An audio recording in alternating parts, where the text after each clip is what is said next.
On July 27th, the Secwepemc people gathered in our mountain to honor one of our freedom fighters, Irene Billy.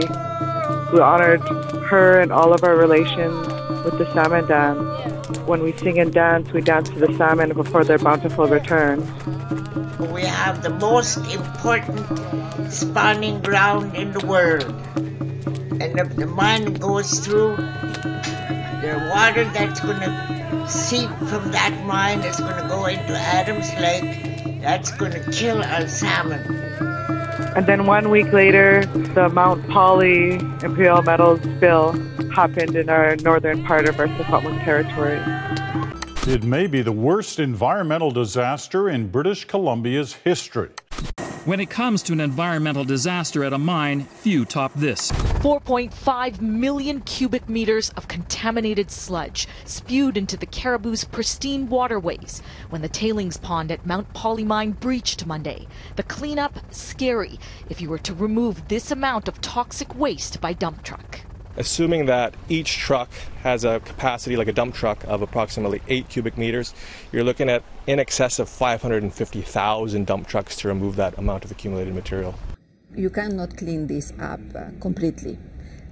You cannot recuperate all the liquid that has gone and contaminated. The Mount Poly failure tragically similar to the Kingston, Tennessee coal ash containment pond disaster in 2008. More than 4 million cubic meters of coal ash waste devoured the land and waterways. 6 months after, they'd only cleaned up 3%. And so what does that mean for British Columbia? This is rugged territory. When you look at all of those fish that move through the Quesnel River system, we're talking one of the biggest sockeye returns on the planet, and all of them have to move through that choke point that was polluted. In a few weeks, an estimated 1.5 million fish are supposed to spawn in the now contaminated water. There are fears many of those fish will die from toxins in the debris or from silt in their gills. The salmon are the lifeblood of our people. It's a part of who we are. It's in our blood.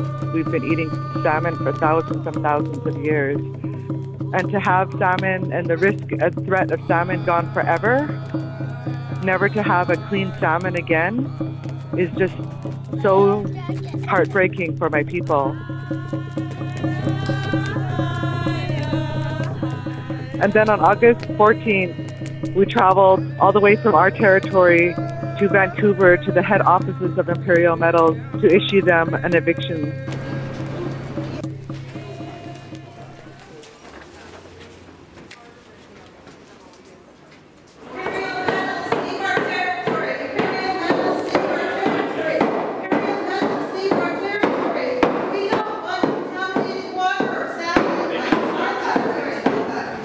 The eviction is based on our Secwepemc Territorial Authority.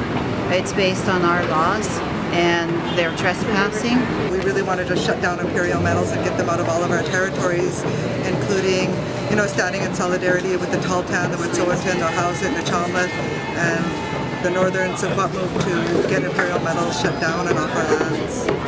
We want them out of our territory, they're trespassing, and we don't want any pollution to our water or salmon.